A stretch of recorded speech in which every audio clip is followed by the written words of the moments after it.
this transmission to bring you the following live broadcast. It's Wednesday! It's 6 p.m! This is the ThinkSoJoE Show!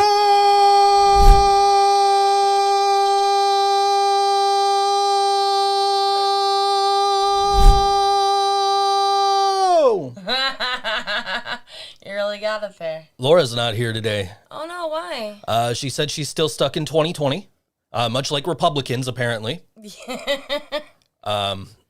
So I mean, is it Republicans or is it the alt-right? Because there's a difference. Yeah, I guess it's the alt-right because Republicans are smarter than that, I would hope. But we're the terrorists, Right. You know, we protest for, human rights and, equal rights for everybody, but, without storming government buildings with guns, but, the people who storm government buildings with guns because they didn't, their president the guy they voted for didn't get elected, didn't win the election. Yeah. They're not terrorists at all. No. Oh, those are the patriots. Oh, well, whatever. What are you going to do? 14 days. 14 days till election, till inauguration day. And hopefully we can put this terrible, horrible chapter behind us. I know. And just leave it. Yeah, exactly. Fuck Trump. All right, so there's still a little echo, you think? You hear it just a little bit. A little bit. So we have rebuilt the studio. Yeah, what do you think, guys? It looks cool, huh? It ain't done. So we rebuilt the studio. And we being Joe. Well, you helped. I helped clean it. You did. I didn't help rebuild it. No. But anyway, we redid the studio, and the first night I couldn't use my booth because, well, I didn't have a monitor in there. Yeah. I needed to get a cable to run under the floor and up into the computer, and so I didn't have a long enough cable. So I'm like, all right, let me, I'll just do a voiceover out here. I've got foam on the walls and stuff, and so I start doing this voiceover, and I'm just like, man, I might as well be doing this in a cave. Yeah. So I grabbed my laptop. No, it sounds good on that end. Okay, cool. As long as it sounds good on your end. That's all that matters. It is. So I grabbed my laptop, and I grabbed this projector stand that I bought that is supposed to also be a laptop stand, I guess. My laptop didn't fit on it properly anyway. So I brought that in the booth and put my laptop up on it, and I'm got my mic cable running out through the door here because I hadn't drilled the holes yet. I'm like, what the fuck's the point of drilling the holes if I can't run all the cables? True. We look like real YouTube now.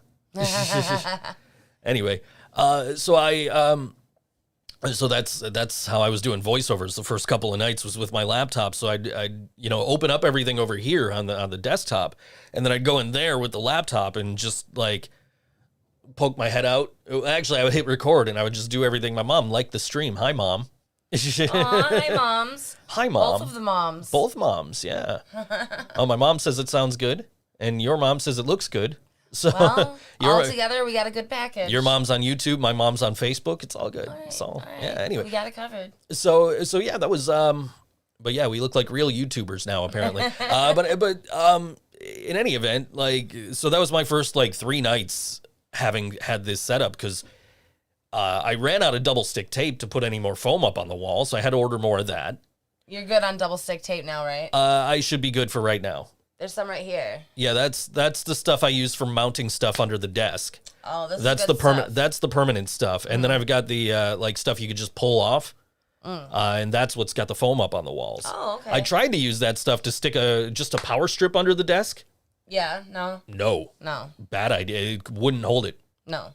So that's why I bought some more of that stuff, and that stuff holds really well. So there's a couple of power strips stuck up under the desk. There's a USB hub stuck under the desk. Hey, well, you're down there. Anyway, our moms are watching. Anyway, our moms are watching. Hi, Mom. Anyways, so finally Sunday I got the cable I needed. And so I ran all the cables and everything, and I'm like, yeah, okay, everything's good. And then my keyboard dongle broke. Oh my god! For my something. I have this mini keyboard that I've had in there, and I just have these little like bar stool deals. What I don't know if you would call them bar stools, yeah, right? like kitchen stools, like. But yeah, so I have these like kitchen stools, and that's what I was using as a desk in there. So I had this keyboard that was tiny and a mouse that would fit right next to it. Tiny. So yeah, tiny. Tiny. So I'm just like, so that broke. And I'm like, fuck, like I just got my booth up and running and I can't work in here. And I had to like move the USBs because it wasn't working with them plugged in out here. So I had to figure that all out. And so then I grabbed this like full size keyboard that I used to use like as my main keyboard, threw it in there. And I'm like, well, now I don't have room for the mouse. Luckily I had gone to Home Depot and I bought just a piece of like just a board for a shelf, with the intent of I have a shelf over here. I was going to nail it into the back just to kind of keep it from wobbling as much. Oh yeah, shit, that's wobbly. Yeah, I should have just believed you. You should have. So luckily I bought this shelf and it wasn't big enough to nail in the back of that. But it was like, because it was, you told me like 2 feet when I asked you how to measure it for me. And the board was just shorter than 2 feet. I'm like, it's big enough. It wasn't. It was like a hair bigger than 2 feet. Yeah, the board was a hair shorter than 2 feet. Well, the shelf was a hair bigger than 2 feet. So anyway, so I took this board and I stuck it in there. So now I have a makeshift desk. So I went and bought like shelving brackets that I got today. So those are going to get installed. But so that's, the saga of my booth.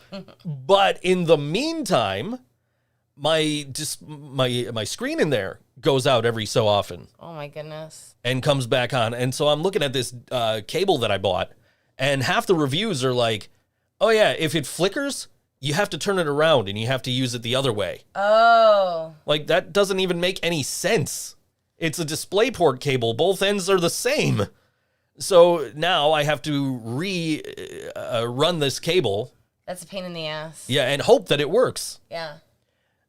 So that's, but this has been just like the biggest pain in the ass. I was thinking, oh, this will be a 1-day project. Nope. Yeah, nope. Here I am 6 days later, right? I started Thursday, so it's Wednesday, 6 days later, and I'm still like, I'm not done. Yeah. I got more stuff I'm waiting on now. There's still like stuff in the hallway, like boxes and stuff. I don't know if you need any of that stuff. So today I was super excited. I was looking forward to this all week. Yeah. I got a hole saw so I could drill a hole. Drill a hole into the desk and put it came with the grommet covers and everything, so I could just put the grommet and run the cables right down there. Trying to get cable management, like right now it's a mess. And that's because like I'm just trying to get this hole drilled. It's not that bad. Like, no, it could be much worse, but it will be much better by next week, hopefully. I'll knock on fake wood here. It's particle board. Anyway, so I got this hole saw today, and I'm like, yeah, okay, cool. Except the thing is like this big around and won't fit in my drill. So I'm just like, what the hell what do I do now? Now I had to order another part so I could drill the damn hole in the desk so I could put because it's like I got the 5 grommet covers. I don't want to send those back and then have to wait for more of those, and it's been a whole process. Like every time I buy something, it's like, okay, now I need this. Now I need that. Now, so like I said, this isn't what this is gonna end up finally looking like, and I think, I mean, it might, because you guys are telling us it sounds good, but I bought a bunch of PVC pipe and some moving blankets because I'm gonna build a movable acoustic wall, or disassemblable acoustic wall. That'll be fun. So, and when I say I'm going to build a wall, it actually gets built. But that's besides the point, I guess. It's a much more useful wall anyway. Yes, anyway. So hopefully that would kind of keep some of the echo from bouncing around the walls. But I think just filling in all of the foam kind of made that help a little bit. A lot. Plus, there's one on the ceiling, way up there, way 8 feet above us here. There it is. Yeah, 8-foot high ceilings. And then so I got the new desk in here, and then I'm watching all the this guy DIY something or other on YouTube. I'm watching this guy, and he's just like, yeah, so today we're going to build a desk for under $50 and it's going to be cheap and it's going to be easy. But he's using like table saws and shit that we don't have room for, let alone access to. Yeah. So I'm watching this guy, but he's building all this great stuff. And then after I decided I have to build a desk in the booth over here, I'm like, damn, maybe I should have just got some fucking some wood and just some brackets and just made a damn shelf made a desk along the wall instead of buying a desk and right. And then I could have made it to whatever specs I wanted to, and then you would need a level. Yeah. That's probably true. This time you would. Karina would be like, I got you in covered. My glory. I have at least one level in this house. Like, I got you covered. But I don't know. I mean, I like the desk. What I don't like is having to crawl under the desk to do anything. I've bumped my head countless times in the last week. But I have, and like... You gotta figure you're not gonna be going under the desk on the regular once it's all set up. Hopefully not. Hopefully. I bumped my head a few times. I've had to get behind the desk to, run, plug in monitors or, rearrange monitors or stuff like that, or, plug things in. And that's a pain in the ass because there's like a bar all the way around the back and I can't pull it out far enough. With everything hooked up, so I have to unplug everything to like pull it out anywhere. Yeah. Plus, like this monitor here is like the cable is just long enough to reach the computer. Oh. So if I'm moving the desk, I have to make sure I'm moving the computer incrementally with it. Right. Right. So it's been kind of a pain in the ass, and well, how do you feel? You feel comfortable? I do feel comfortable. I got a corner piece coming right here that I can put my keyboard on. And that'll be cool. That'll be like a little bit nicer than I've had it set up. I just got to figure out like a better arrangement for my stuff on the desk, especially like I literally had to move my entire setup from the middle of the desk to this side of the desk so that I could get to my keyboard and my mouse and my Stream Deck and all that stuff. Right. Because my mixer is here, and two, I need room for you to be next to me here. I'm sorry. So, I think it, I think it looks a little like, I think the shot looks better.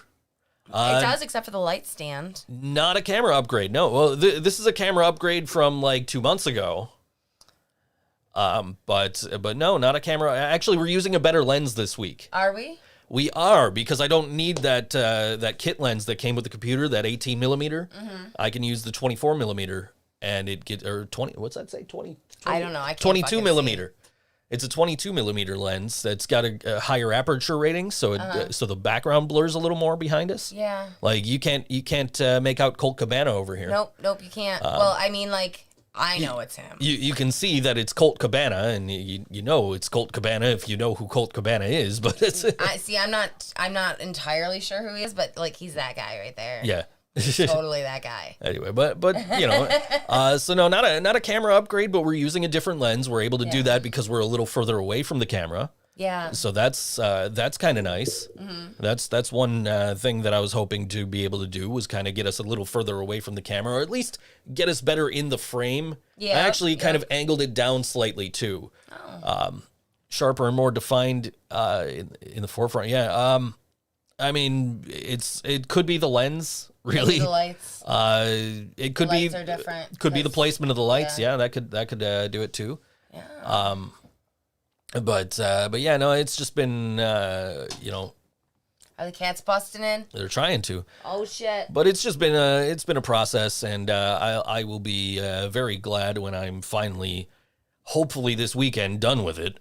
Hopefully. The reason the walls that I was going to make, the reason those aren't up is I got them home, and I'm like, all right, let me put it all together. And then I'm like, okay, now I need to get this. I need to get this. I need to get this. And I'm like, I'm not going the fuck back to Home Depot because I don't drive. Right. She don't drive. We don't drive. So nope. It's like, I'm not going the fuck back to Home Depot. So I'm just gonna order some shit off of Lowe's, and it'll get here when it gets here. Yeah.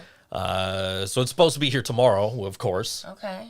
Do you know how it's coming? FedEx, I think. So it should be here. Well, it should be here first thing in the morning. Okay, cool. Usually FedEx is first thing in the morning. This the most recent FedEx I got. We should also have cat litter tomorrow, by the way. Nice. But the most recent FedEx delivery I got, they actually handed over to USPS for delivery, and I got that today. Oh. Actually, you want to see what that was? What was that? Shit. That was Prince's greatest hits. Oh shit. Yeah, I am. You haven't listened to that I yet? have. It is still sealed. I have not gotten a chance to listen yet. Oh man, you can turn that up a little. I've been waiting on that one for not too long actually. They actually shipped it out pretty quickly after I ordered it. So we're watching Cobra Kai yesterday. Yeah. And it was the first time either one of us have watched Cobra Kai. It's a very entertaining show. I enjoyed the first couple episodes. We only watched 2 or 3 episodes. Well, Joe versus shipping is after the first break. I'm not fighting shipping right now. I'm saying it got here on time. Yeah. I'm complimenting them. Anyway, but yeah, I have never seen Karate Kid that I remember. Sure. So I had to catch up a little. Right. And then I fell asleep. So we're watching Cobra Kai, and Johnny's driving in his car, and he's got Poison blaring. Yep. And so I immediately jump on Discogs and buy this Poison record. But I'm sitting here last night. I'm doing my gaming stream. Yeah. And I get this email from PayPal saying, "Oh, the seller sent you back your money."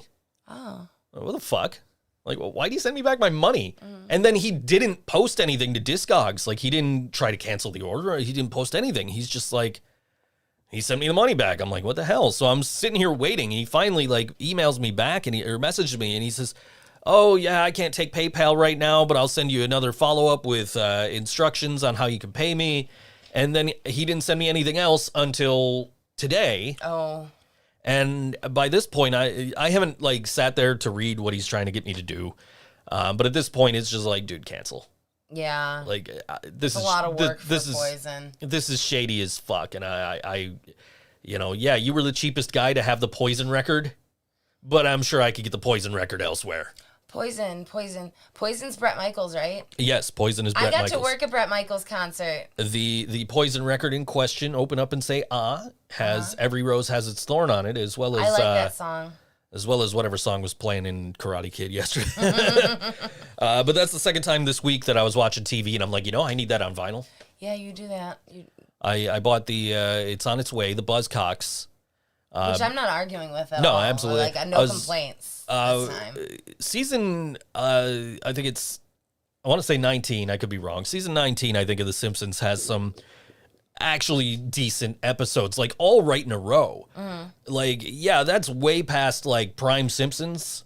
Yeah. But they had like 6 or 7 great episodes right in a row. One of them being That 90s Show, which Simpsons fans hate. It was a good standalone episode. Absolutely. Simpsons fans hate it because they're like, oh, well, it messes up the canon of the show. Like, no, it's a non-canon episode.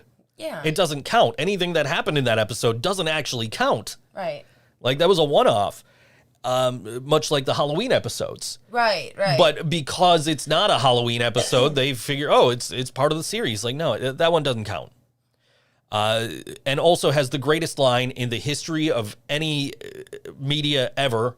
He who is tired of Weird Al is tired of life.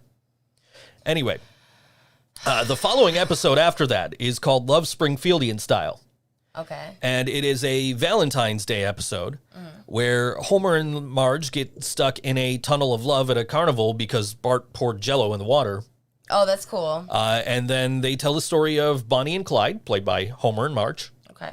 Then they tell 101 Dalmatians. Lady and the Tramp, also played by Homer and Marge. All right. And then the final segment is Sid and Nancy, played by Nelson and Lisa. That's adorable. And one of the songs in the episode is Ever Fallen in Love with Someone by the Buzzcocks. And I was like, why don't I own the Buzzcocks on any media whatsoever? So I immediately jumped on and bought... jumped on Discogs and found that Buzzcocks record, and it's coming from one of my favorite sellers. Not the guy with the drawings, but it's coming from Pop Market. Okay. Who I order straight from their website a lot of times. But I also order from their Discogs. So okay. I didn't even know they had a store the first time I ordered from them. Oh. I just ordered, and the next thing I know, I'm getting sponsored ads for their store, and I'm just like, wait, didn't I order from these guys on Discogs? And now I'm on their store is like the most visited thing in my phone because they have a daily deal every day. Oh. So I always go on the daily deal just to be like, oh, hey, do I want this? do I want whatever it is today? Today's like a Nancy Sinatra Greatest Hits collection. This is like, okay, like I'm not into it. The collection is named after, these boots are made for walking. Do I know any other songs by Nancy Sinatra? Probably not. So no, that's not worth, $35, $39, whatever they're selling for. They had two versions. One was $35 and one was a colored version for $39. It was yellow. Oh.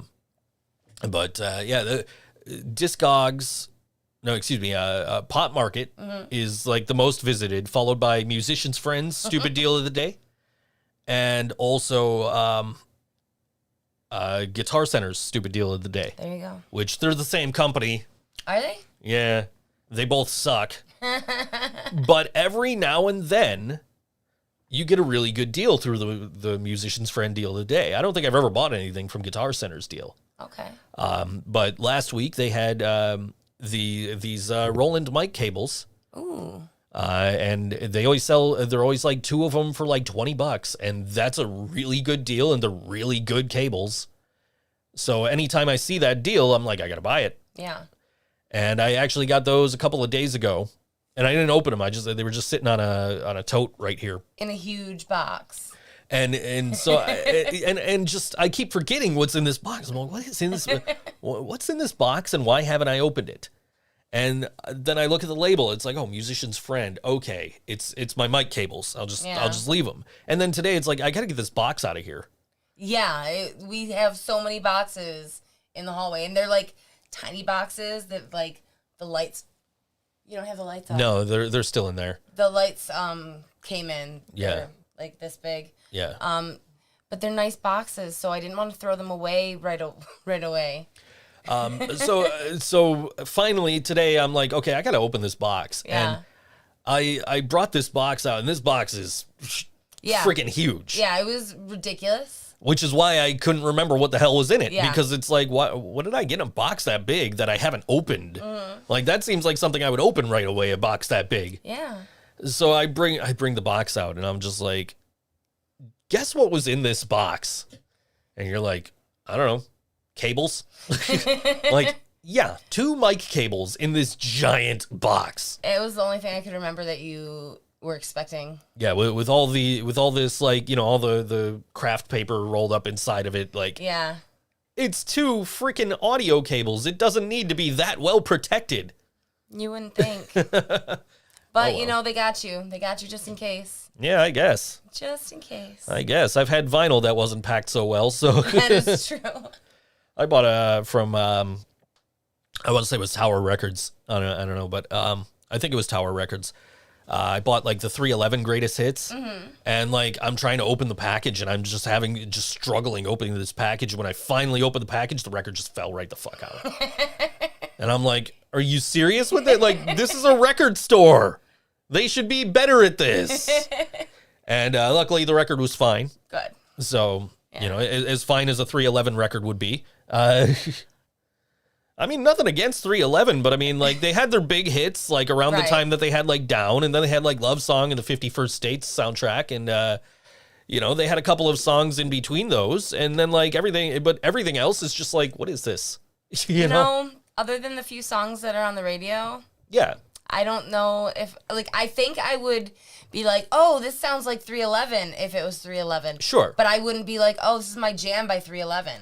I mean, there's like songs that I don't know on this Greatest Hits record where like they'll get stuck in my head. Like the song "Creatures for a While" will get stuck in my head after a listen. But but other than that, it's just like, why are all these songs I don't know on this Greatest Hits album?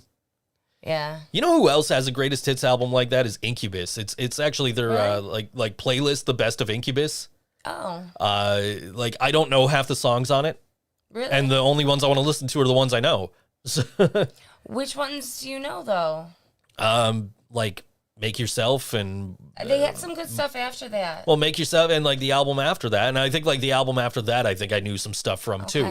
And I like all those songs that I know, but it's just like, what's all this other crap? Well, How is this a greatest hits? I'm sure nothing from Fungus Among Us is on the greatest hits. No, probably not. But I think that you would really, if you haven't listened to it from start to finish, you should. I think you played it one day. You were like, you It's had really Google Play. good. No, I think I had them play, I had Google Play Science for you. I don't know. Either way, those are the two best records by Incubus. Okay. And it was downhill from there. I'm still, I as much as I enjoyed going to this voiceover conference and meeting the people that I met at this voiceover conference, I kind of wish I would have skipped out and got tickets for Incubus at Radio City Music Hall playing Make Yourself from front to back. I wouldn't have blamed you. I really wanted New York Rangers tickets. Yeah. High definition. Apparently, this setup looks good. Apparently. Oh shit. So yeah, we've been broadcasting 1080p, 60 frames a second for a couple of months now. But oh shit. Yeah, with this camera, with a different lens though. So yeah, so it's all in the lens. The lens apparently makes a huge difference. But anyway, I was in New York and I wanted to go to the New York Rangers game. It was actually the opening night of last NHL season.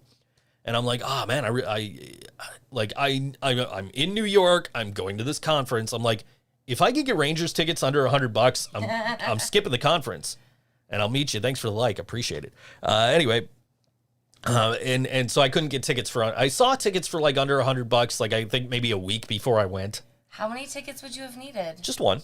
Well, I didn't want to spend that much because the Sabres home opener was the night I got back. Oh, right. So, and I was going to that. So I didn't want to spend $100 on the Rangers tickets and not be able to get in for the Sabres home opener. That makes sense. But as we're walking through New York, me and Scott and I. Anyway, as Scott and I are walking through New York, we're walking by Radio City Music Hall, and on the marquee, it's Incubus, Make Yourself, a 20th anniversary, 25th anniversary, whatever. Oh my God, we're so old. And it's just like, wait, what? So I pulled up my phone, and sure enough, they were playing the entire album front to back. Yeah. And I'm just like, I want to go to this now. I don't want to. It's probably sold out. Like, fuck the Rangers and screw this voiceover conference. Like, I want to go. I want to see it.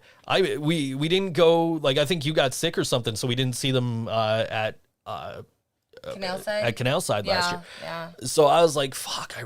Make Yourself is like one of my favorite albums, and the song Make Yourself is one of my favorite songs. Yeah. And I knew they weren't playing it in Buffalo, so I'm like, I can go see Incubus play this album that I own by them, play this song that I really love by them that they don't really play anymore. But it was another, like, I couldn't get tickets for under $100. Yeah. Now you said sold out. Now you know. Nothing is ever sold out. It's just more expensive. Exactly. So it's just a matter of how much are you willing to pay. And I was not willing to pay what I could have got tickets for, and that was. That was and again, I had a good time at the conference. I had a good time hanging out with Scott in New York, and also, the people that I met at the conference, I still occasionally will interact with on social media and just, say hi, see how they're doing. And they'll ask questions. I'll ask them questions, So it was good networking. I just, there was other things I would have rather have done. And in New fact, York City, there's a ton of things you could have been doing. And in fact, like I had tagged voices.com on Twitter about the thing. And they're like, "Oh, we hope you had a great time." I'm like, I really wanted to go to the Rangers game. But I made it. I made it to your conference, and I had a good time, and I met I found it informative, and I met some great people, and so it was great. And they're like, "Oh, well, did the Rangers win?" I'm like, "Yeah, they did." So it would have they beat Pittsburgh. It would have been a good game to go to. They're like, "Oh, well, we're glad you chose us." Like, yeah, I wouldn't have if I could have gotten tickets for less. Right. But I think the one takeaway, and we got to get to our song break in about 20 seconds here. Too but bad Laura's not here to I let know, us know. I know. But the one takeaway I did take, and Scott as well, as we were heading back to the bus station, which Megabus doesn't have a station there. You actually have to like wait outside. Oh, that sucks. But as we're heading back to where we had to get on the bus to go back home, which we had to walk past Madison Square Garden to get to. Oh. So it was like, damn, like I could have gone to the Rangers. I really could have gone to the Rangers game. All these people are leaving now. I would have made the bus. Oh, man. There's Kevin. Anyway. Music. Yeah, anyway, let me finish the story and we'll get to the music. But the one takeaway we really had, Scott and I both, was, man, we're glad our work comes to us and we don't have to audition for shit because we're on Fiverr. Yeah, we're charging a lot less than some of these guys are, but we don't got to work to work. Yeah. Like our work comes to us when we're working, we're getting paid. Yeah. You know? All right, so it is music time, and this is the Abruptors. They just put out a single, but it was a cover. What was the cover? I don't remember. Oh, damn it. You had it written down here, To Have and To Have Not. Oh. And I don't know the original artist off the top of my head, but they did list it as a cover, so it was like, oh man, we can't play that one. But you should also know that Love and Other Disasters, their latest album, is back on streaming services. Oh, so, what happened? Legal issue with a former member. Yeah. Ooh, ouch. But that album is now back on your favorite streaming services. So go check out the Abruptors. Check out that new cover of To Have and To Have Not. Also check out Love and Other Disasters. Great album. I have it on vinyl, which you guys still need to send me a new one. I don't know. We got to come up with a way to exchange these because I have a bad pressing. But that's the ones they're selling now are the ones they're selling now are updated pressings and they're fixed. So anyway, this is the Abruptors and this is from that album. The song's called With My Luck on all WNY Think So Joe Show. With my luck, I never meet a someone like you. With my luck, yeah, you go and break my heart in two. So tell me what it is that you're thinking about.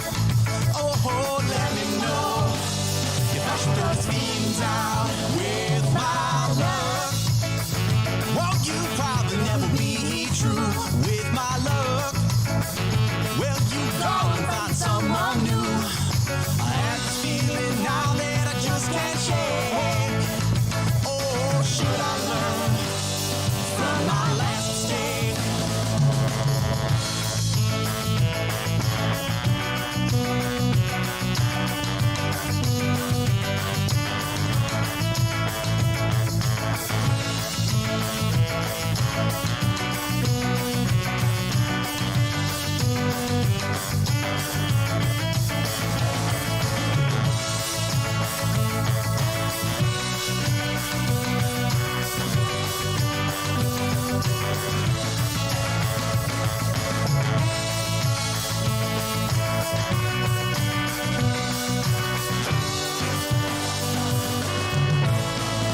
With my luck, well, I know we go our separate ways. With my luck, yeah, I know I've seen the better days. From the moment that I first laid my eyes upon you, oh, I know I was destined to fail. With my luck, with my luck, with my luck, with my luck, with my luck, with my luck.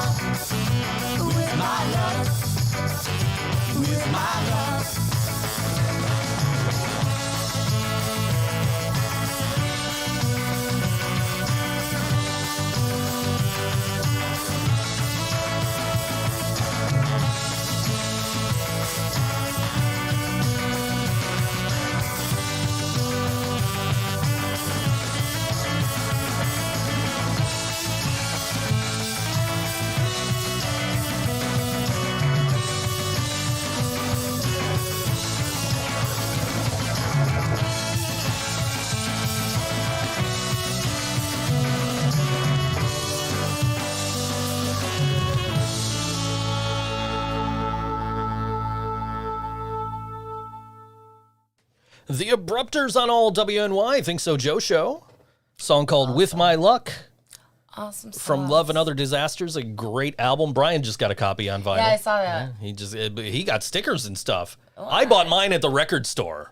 Oh.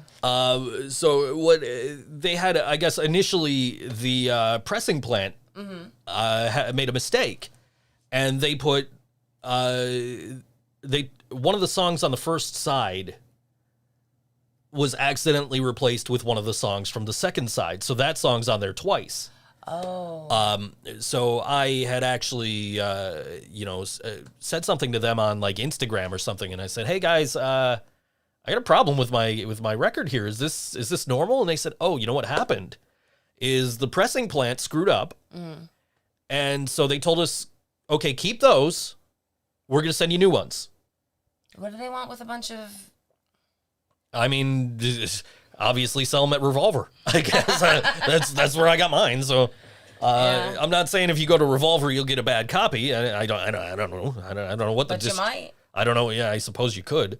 But you know, as soon as I asked, they're like, "Oh yeah, no, we'll switch it for you. That's not a problem." So it's just a matter of, you know, I realized this in the middle of a global pandemic. So when do I see the members of the Abruptors? Yeah. You know, I've reminded them a couple of times. Yeah, don't worry about it, man. We got you. Just it's a matter of we got to figure something out to make this kind of exchange.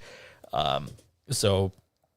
You know, we'll see how that goes, but the Abruptors is a great band, and we're we've seen them a couple of times. I have. I think I've only seen them once. Yeah, I've seen them a couple of times. Yeah. They actually opened.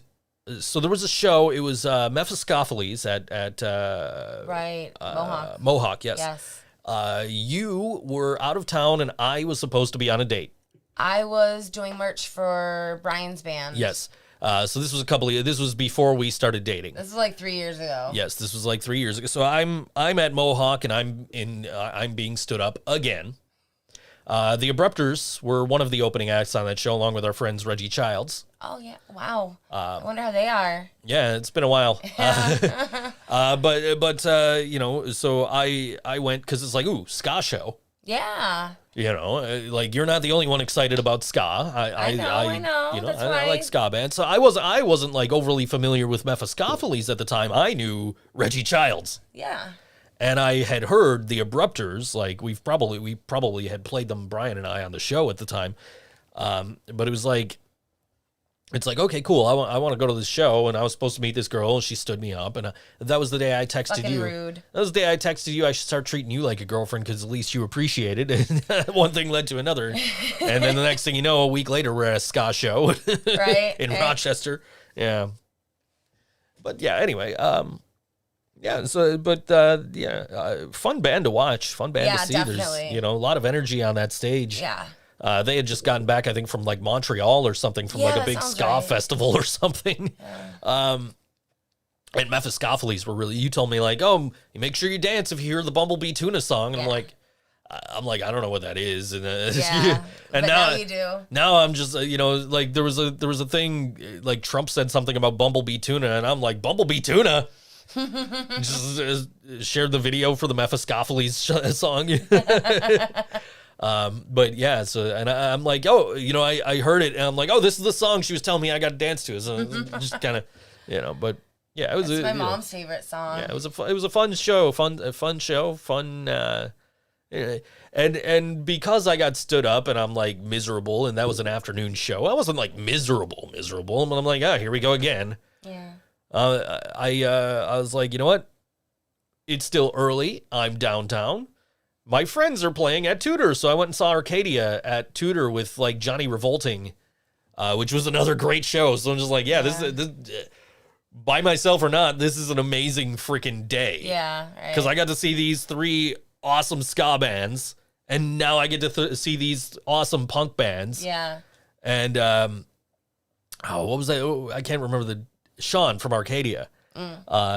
Some friends of mine were playing up the street from Tudor, and they were trying to get me to go, and I'm like, oh no, my friend's band's playing. I'm gonna check them out because they're my I haven't seen them in a while, so I'm gonna see them here.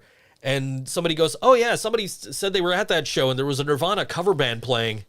Oh, yeah. And as soon as Arcadia was done, I showed Sean, and he's like, We only probably play- ruined his day. "We only play one Nirvana song." And at the time, Sean like had the whole Kurt Cobain vibe going. The long hair. He's like changed up his look a lot since then. I haven't even seen him since, I don't think, but but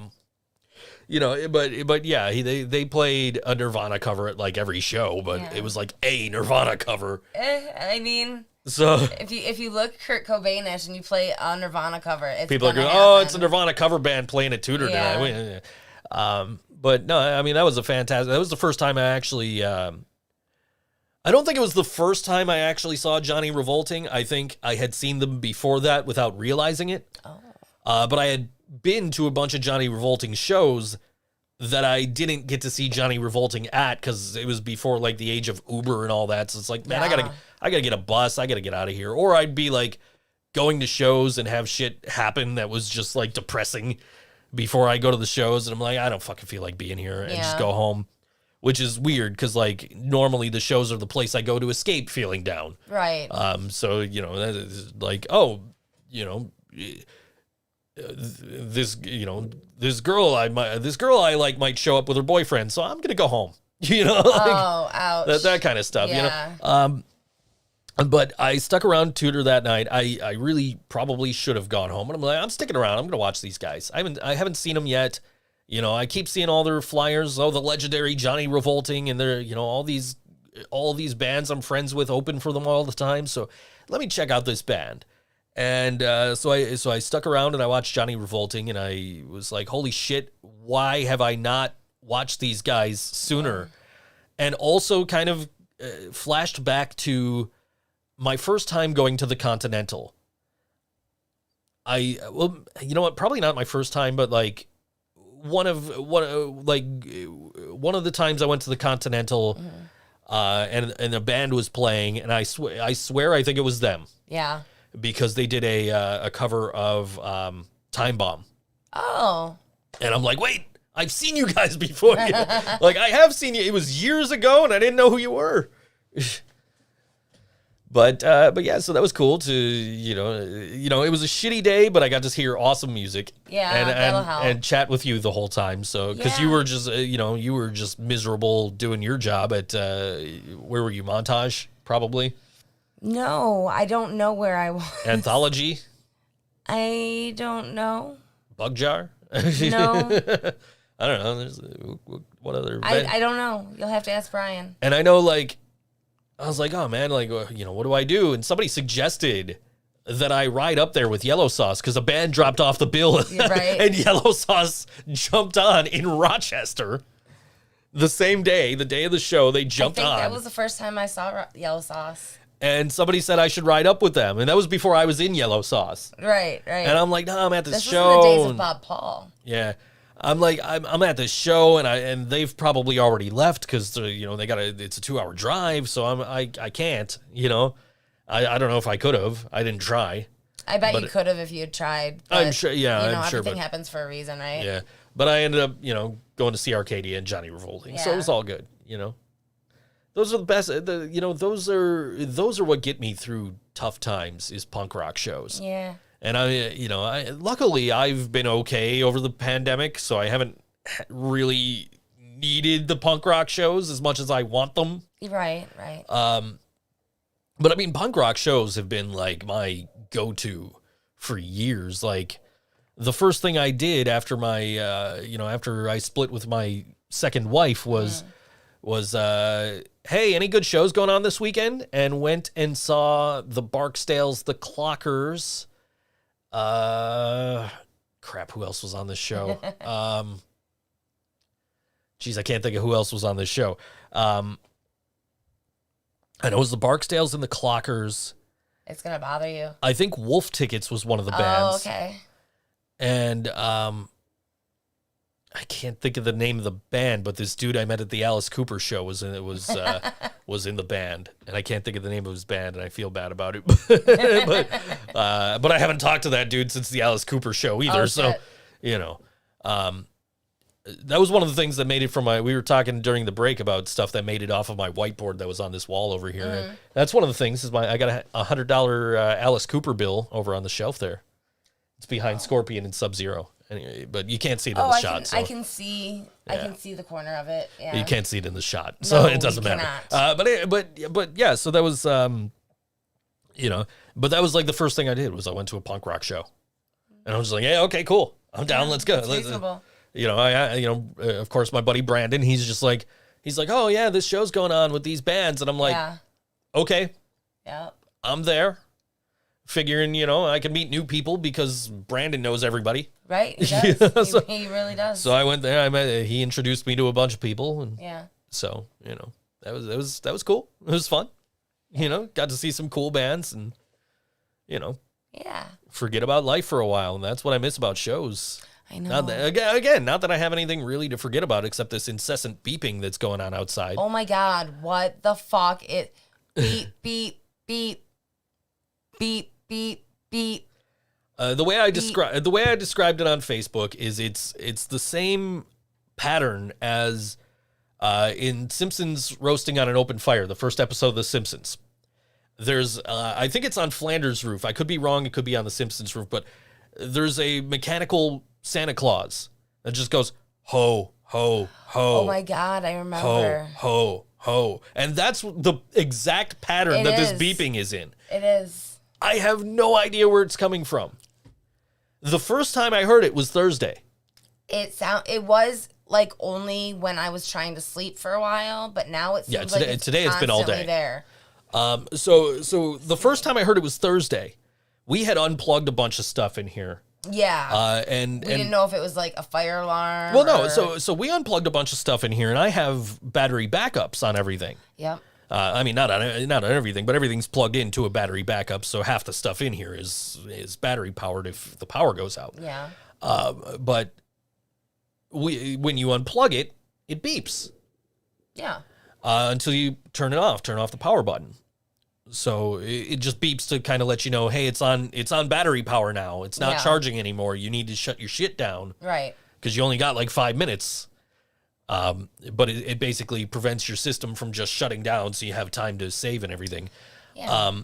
But so we had unplugged that, and it had beeped, and I turned it off, and then we're out in the dining room, and I just hear beeping, and I'm like, did I forget to turn something off or whatever? So I come back here, and I don't hear it anymore. So I go outside, and sure enough, it's louder, and I'm like, what the hell is this? Yeah.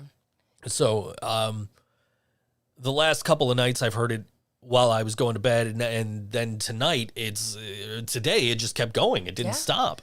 Yeah. And so I'm just like, I don't know where it's coming from, and I don't know what to do because I don't want to like call the cops. I know, we don't want to get them involved. It seems like we should be able to knock on someone's door and be like, can you please stop? But I don't know where it's coming from, and that's the problem.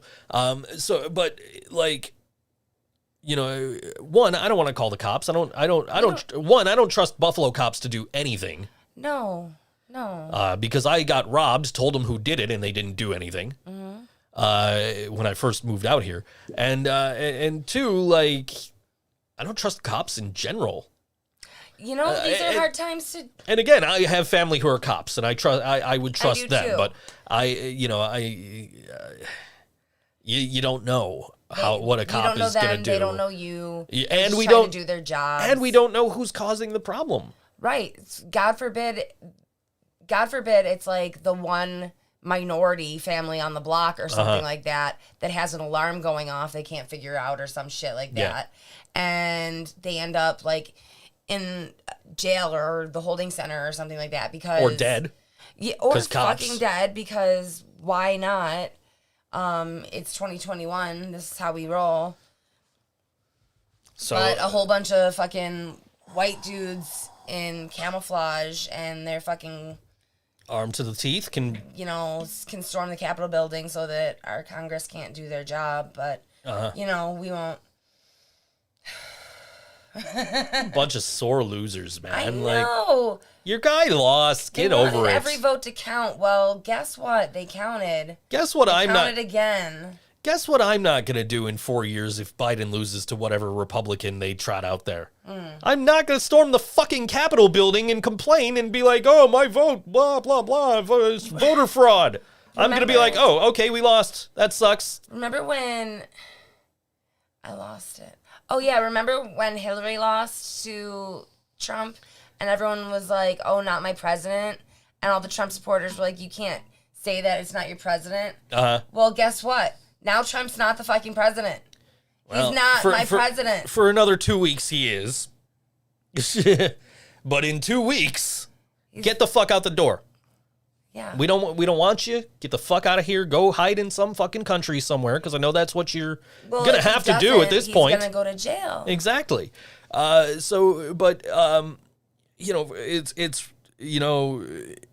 It's crazy because 4 years ago he was claiming voter fraud and he fucking won. So, maybe he should have reformed the system. Maybe he should have if he thought it was all going to be voter fraud. He's just butthurt because he tried to shut down the USPS and failed to do so. I really love the term butthurt. Yeah, he failed to shut down the USPS and he lost by mail-in vote. Because he kept telling his people, don't vote by mail, don't vote by mail. Hey, where are all these votes coming from for Democrats? Why aren't there any for Republicans coming in? Because your dumbass told them not to fucking vote. Right. You're the fucking idiot that cost your own damn self the election. I mean... Believe me... He is the idiot that caused... Believe me, if anybody besides Trump was Joe Biden's opponent, I would not have voted for Joe Biden. I wouldn't have voted for the Republican either, but I wouldn't have voted for Joe Biden. But because Trump, I voted for Joe Biden. Had to make sure that Trump got out of there. Even the staunch third-party supporter, was like, blue no matter who. Fuck this guy. This guy, get him the fuck out of here. Yeah. So, and now 2 weeks from now, it's over. We should take the 20th off for Inauguration Day. We should. But we can't. We're going to have a guest, or a recorded guest at least, on the 20th. So we have some guests coming up in the next few weeks. We have James Darkride, who kindly sent me a copy of his CD. Can we haven't listened to this CD yet, but can I talk about this for a minute here? Yes. Can I talk about this? Incredible artwork on this album cover. This says 12 songs, 1 compact disc, 1 stick of bubble gum, 25 cents cheap. Yeah. On the back, special action figure offer. Terrific high-quality James Darkride action figures as shown. To order, send in $6.95 plus $1.25 postage and handling, $8.20 in total, plus 3 JR wrappers to your name, or your name, address, birth date to, action figure offer, P.O. Box 5200, Salem, Massachusetts, 1970. 01970. Allow 8 weeks for shipment. Offer good while supplies last. Void where prohibited, taxed, or regulated. So this is a fantastic piece of art right here. Yeah. I asked him, where's my bubble gum? Yeah. But he said that it was something ridiculous, like... Excuse me, sorry. It was something ridiculous, like $2 per stick of gum if he wanted to package them with. Oh man, that is ridiculous. Oh man, if you were like, but you got that the other day and you kind of tossed it in my direction. I was looking at it. I saw the back part first, with the action figure offer. Yeah. And I'm just like, what happens if I actually like send anything to this mailing address? Obviously, like you got to send in like 3 proofs of purchase or whatever, and obviously that's just a gag. But I wonder what happens if I send anything to this address. Yeah. But I'm like looking at this, and you're like, "Where's my bubble gum?" And I'm like, "Bubble gum? What the?" And then I saw the front of it. So that is a fantastic piece of art from James Darkride. There. Yeah, I can't remember. Is that? And I'm excited to kind of hear what it sounds like now because the artwork has me. Like, man, that's cool. I could have sworn that the name of the artist was on here, but... Well, anyway. Artwork by Zach Wallenfang. Okay. Which is an awesome name. So anyway, he's going to be on when would you say, the 20th? The 13th, we're having James. Okay, 13th. The 20th, we're going to be talking with Greg Burt. Okay. Attempt number 2. Yeah. We'll make sure he has audio this time. And then on the 27th, we're talking to Devin Mullen, who runs the post-apoc open mics, which overlaps with us. So we probably are going to have to pre-record that one as well. Sure. But yeah, so tune in the next couple weeks. We're going to have some guests. Yeah. Okay. Yeah. I need to darken those lines around the tips welcome thing because it was blended in with my shambles T-shirt here. Maybe you know what's great. You know what's great about this distance from the camera and this angle is you can see my band T-shirts every week. Yeah. Or if I go back to wearing Sabres, because I was gonna start wearing Sabres jerseys every week, and this week I'm just like, I don't feel like it. How long until hockey? The NHL 2020-2021 season starts next Wednesday. Next Wednesday. The Buffalo Sabres start the following day. What time on Wednesday? Thursday. Are you going to be able to watch the game? Well, there's no Sabres game, so I don't have to worry about it. Well, you'd probably want to watch it I will certainly.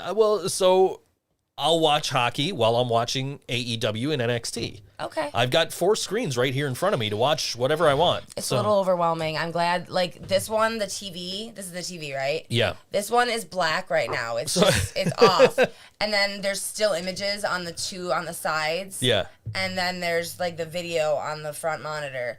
So I'm like, it's not as overwhelming as when he's got something on like every monitor. Drinks, Jokes, and Storytelling has followed us on Twitch. Thank you. We appreciate it. Oh, hi. Yes. Anyway. So I'm sitting here, and I've got, so now the way I've got everything hooked up is everything is hooked into a HDMI switcher. So it goes to the TV and it goes to the computer. So like if I turn this TV on and I switch to HDMI 1, you're going to see exactly what they see. That would be what would be on the TV. Okay. Okay. But if I'm playing video games, that would be what's on the TV. Okay. So, and the reason I did that is because, like, well, you know, it'd just be easier to just do that and not have to use my computer monitor and all that, and I could still do my Twitch streams Tuesdays, Thursdays, and Saturdays is when I attempt to do those. It didn't quite happen the last couple of times. I got on last night for a little bit.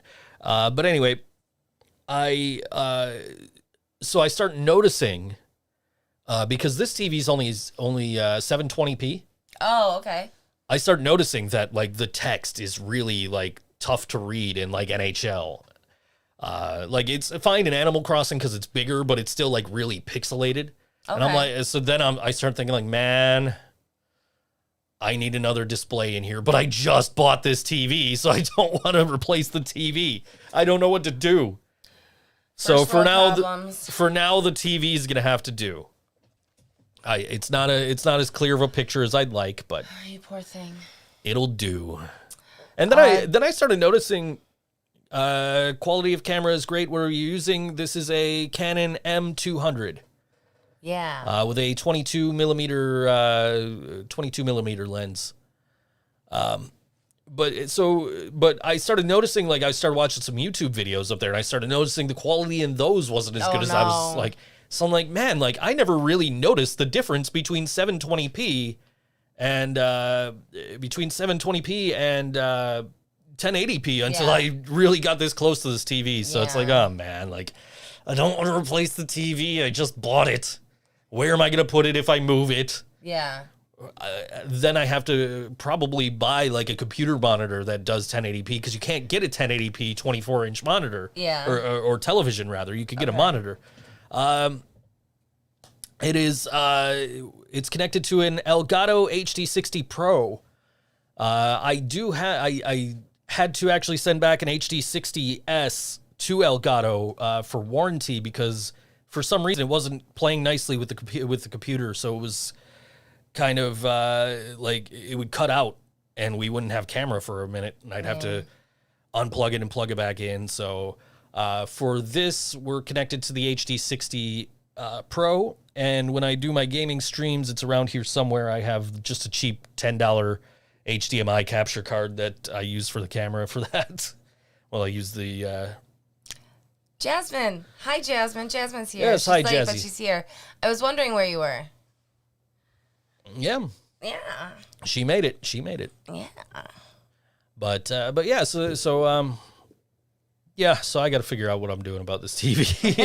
if I'm keeping this TV, if I'm buying a 24-inch monitor to put up there, if I'm doing what I'm doing, or I don't know. So Yeah. Jazzy was in Walmart. Ew. Yeah. Go take a shower, Jasmine. I was in Home Depot the other day. Yeah. That's not so bad. No, you can like I get actually away from people dropped off in Home Depot. dropped off the HD60S to UPS to send right. back to Elgato before I went Right, to Home right, Depot. So, but yeah, actually the HD60 Pro that's in here is I actually got the recommendation from Megaran, the rapper. Oh. Yeah, because I was watching him play Super Mario 35. I was watching a clip of him playing that, and I was like, man, you got a really good capture. What are you using? And he told me, and I was like, oh, cool. Because like at the time, I was just trying to run my Switch through this cheap capture card without splitting it to anywhere else. Yeah. And so I'm just like sitting there and like, this sucks. So I asked him, and he's like, I'm going to use an HD60 Pro. And then I'm like, okay. And then I bought a switcher and all this other stuff. So anyway, time for more music. Oh, shit. What do we got now? This is our friends in Trick Room. Yeah? And this song is called Take Time on all WNY ThinkSoJoE show. Took time, I can't take back.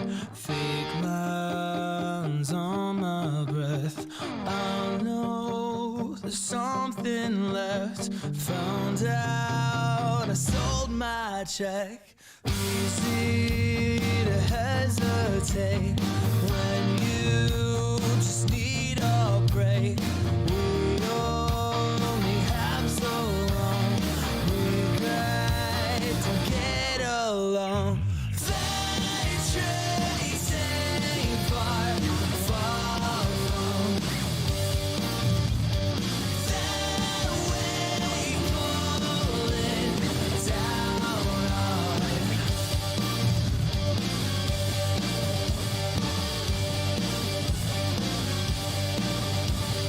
There's dust along my face from bugs you threw my way. Just left a little stain and broke the picture frame. Don't care what you need.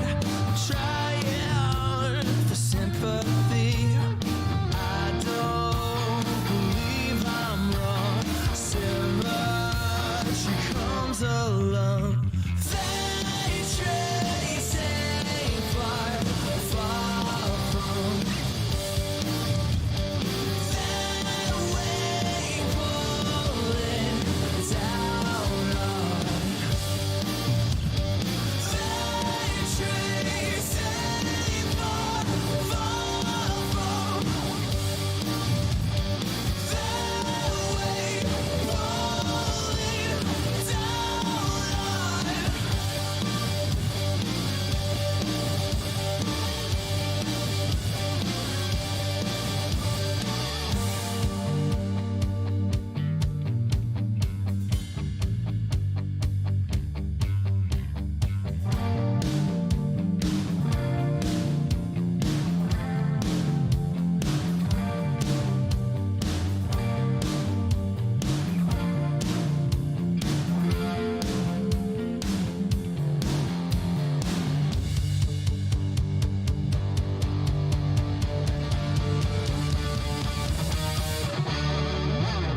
Can't deny me, you don't define me.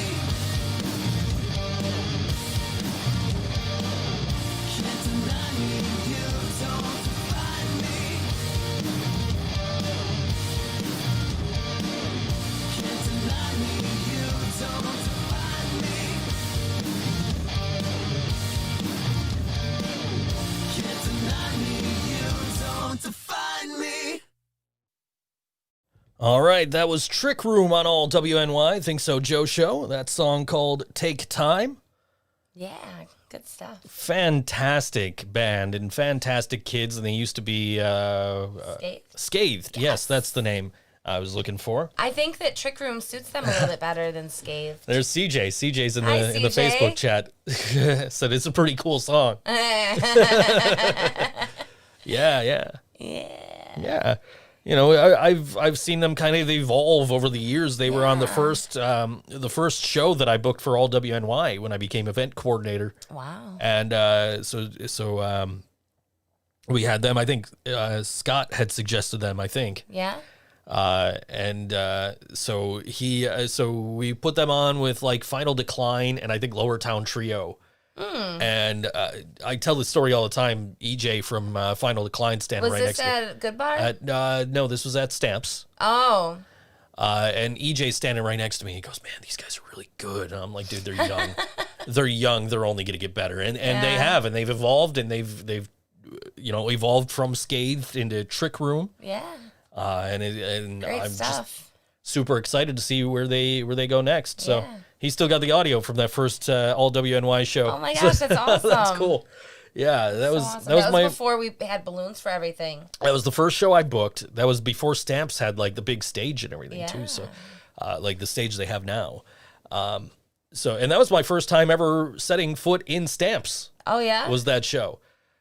Because we kind of came up with a concept for that show at the All WNY Music Awards that year that you and I met at. Oh, wow. And so I kind of said, Greg Burt had just gotten the book at Stamps, and he was telling Scott, and Scott's like, "Oh, we should do a show."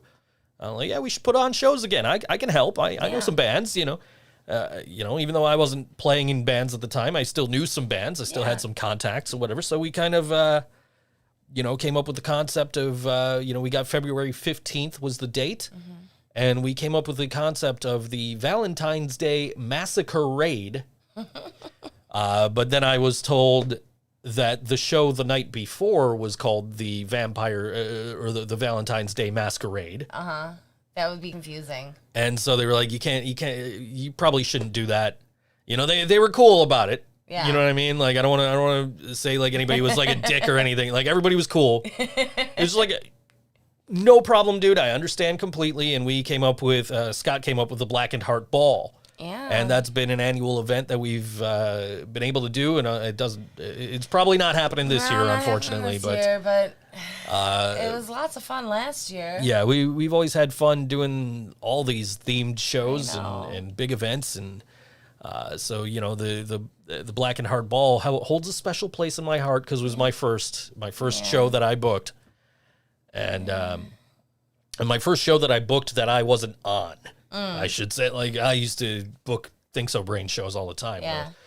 Doing that. But that was, that was a lot of, like, who do you guys want to play with? Yeah. Fuck you asking me for? Book a band. Asking me 3 days before a show who's on the bill. Oh, man. Wait, I was supposed to book this? I thought you were the booker. That has happened. Anyway. Yeah. But and we always pulled shows out of our asses too, because we, even before Yellow Sauce was a thing, we had bands that we could call upon and be like, "Yo," like, "Yep, we're there. We'll see you." So You know who's totally that kind of band is the Magic Tones.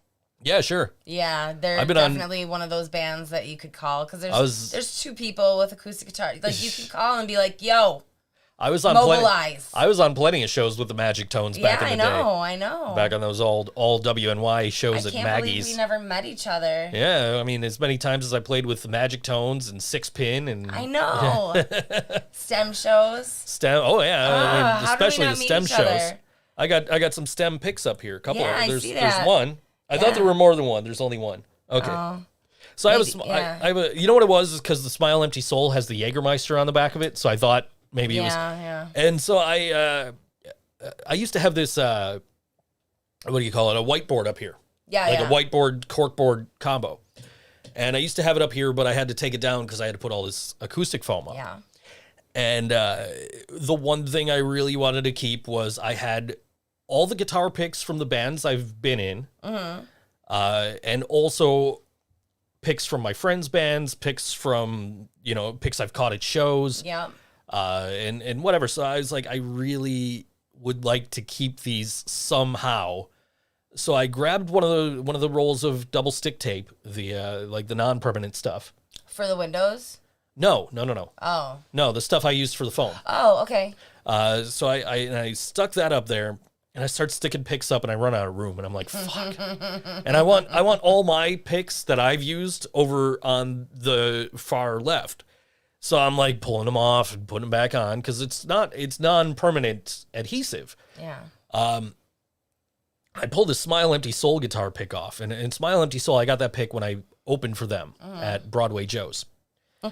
And which that was a crazy show, and it came up in conversation years later, and I'll talk about that in a second. But I pull this pick off this adhesive, and I just see a Jägermeister logo on the adhesive. It came off the pick, and I'm like, oh man, like, oh well, at least it's the back of the pick, and you can still see Smile Empty Soul on the front of it, you know. Yeah. But this Smile Empty Soul show at Broadway Joe's, it was the one time that I got to open for a national act. Back when I was in ThinkSo Brain with Living Brain Dead, it felt like every show was with a national. Thanks, Greg. Anyway,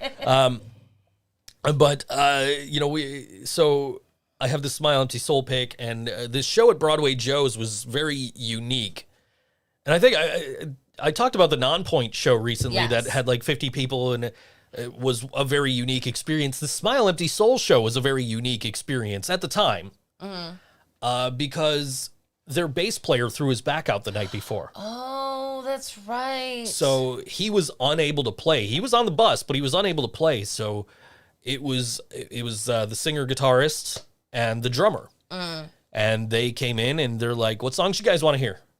So I've had the privilege of seeing like all these, you know, bigger bands just kind of do these shows where like, so this is different. What do you guys want to hear?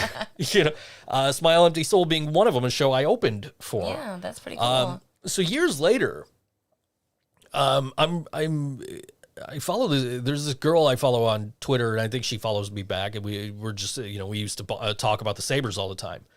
And some guy had, I want to say it had something to do with Colt Cabana. There's Colt Cabana again. Anyway, I want to say it had something to do with Colt Cabana. I think he was looking for, like, he was trying to go on tour with his podcast, The Art of Wrestling. Oh. And so he was looking for venues. And I think this guy who was, like, mutual friends with this girl was like, oh, yeah, you know, you should do Broadway Joe's. I'm like, hey, man, I played there once. He's like, oh, I saw Smile Empty Soul there. I was like, wait a second. I said, was it the show where the bass player had hurt his back the night before? So it was just they were doing acoustic songs. He's like, yeah, man, I'm the one who requested all the songs. I'm like, dude, my band opened that show. You know? It's like, what a small world, right? Yeah, like, what are the odds that some random dude on Twitter was at that show? Yeah, that's cool. And I see him, you know, I'm pretty sure that was the deal. Was he was trying to recommend Broadway Joe's as somewhere where Colt could do his podcast, which is crazy. So just all ties right back into Colt Cabana. Yeah, right.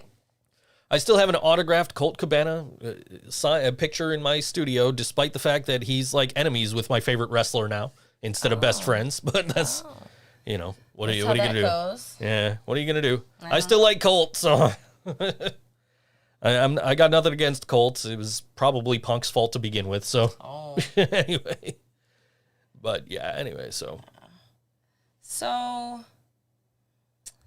these fucking cats. I would say Jasmine's here. Talk about the cats. I know. Let's talk about the cats.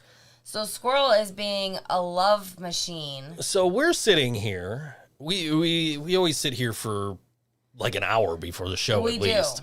So we're just sitting here, and we got the cameras on, and it's not rolling. It's on. We're looking at ourselves and looking at the setup here and how everything looks. And next thing I know, we had the door open. Squirrel walks in. Yeah. Starts rubbing up against this tripod here. This light stand. Well, it's not even a light stand. It's a tripod, and with a selfie stick attached to it, and a light at the other end of it. That's so great. it's not even like an actual light stand. I really need to get something better for this overhead light, but that's what works. So hey, you can get ThinkSoJoE merch. Yes, you can. Merch.thinksojoe.com. Go check it out. Help us out. Yeah. The more money we get, the more we can invest in putting better quality shows on. Apparently, this is a really good quality show. Everybody's saying. So that's good. I'm glad you guys are enjoying the new look and the new I think it might be like the placement of the lights probably helps too a little bit think because they're so. like they're wider. They used to be a little bit closer together. Now they're wider. So Yeah, they can work better. yeah. But yeah. So anyway, so we're sitting here, and the next thing I know, Squirrel's in here, and she's rubbing up against it. And this is a lightweight tripod too. Yeah. Like it came with the light that's on it. As a matter of fact, it's not like a fancy, expensive, heavy one like my other one. But Yeah. she's over here just nudging the light over. Like, Squirrel, no, that's in a good place. Don't move it. Yeah. It's going like- to fall if you do. She's like, I want to be on the lighting crew. But she's just in there. She's nudging up against it. Yeah. And she's just bathed in, like, you only get it, like, subtly back here, but this blue light that's shining back there. Oh, yeah, yeah. She's just bathed in it because it's on the floor shooting up. Yeah. So she's just, like, instead of gray and white, she looks blue. Yeah. But she's over here, and she's, like, right in dead center of the camera. Yeah, she was. It's like, man, it's too bad we're not rolling, but I know. we're gonna close the door before we roll, so that's what we always do. Oh my goodness. So I woke up early this morning, middle of the night, whatever. And Reese, like, historically doesn't like me when she's awake. But she was asleep and she was curled up on one of my pillows. And I tried to wake Joe up, and he's like, "Arr." I was like, Reese's curled up on my pillow. And he's like, "Arr." I'm just trying to sleep. I through know, beep, he's trying to beep, sleep. Beep, beep, beep. He's trying to sleep. I'm trying to have a conversation. You know, that's how it goes. See, when you're asleep, I don't care what's going on. I don't ask you nothing. I'm just like, No, but you know what? You do tell me a lot. when I come to bed, I tell you stuff. Yes. But like, if you're sleeping and I'm like trying to do something, and I'm like, man, I really wish I knew where this thing was. I'm not gonna wake you up to ask you. Do I wake you up to ask you? Probably. I don't know. I'm sorry. I don't remember if you do. I woke you up because Reese was being extremely sweet. Yeah. All I know is I went to bed at like 5:30 and woke up at like 9:30. Yeah. And I'm just like, why the fuck am I up so early? And then I'm like, fuck it, I got work to do. Cause by 6:30 or 5:30, I'm just like, I'm not done with work, but I'm not working anymore tonight. Yeah. And I just because I knew I was going to be able to get everything done if I just got up at like noon and did it. This guy, this client, he always sends me, like, the scripts aren't terribly written. They're readable. They're in English for the most part.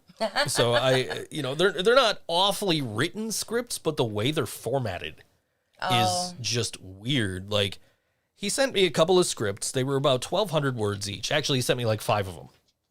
About 1,200 words, somewhere between like 1,200 and 1,700 words each. When you open them in Word, the word count in Word says 9,318 or somewhere around there. Holy cannoli. It's like, whoa, but this dude only paid for like 10,000 words. What the, like, I can't do 5 scripts of 9,000 words for this price. Yeah. And then I realized that it's actually the word count he told me it was. Just for whatever reason, the way he's got it formatted, Word is like multiplying that by like 8. That's horrible.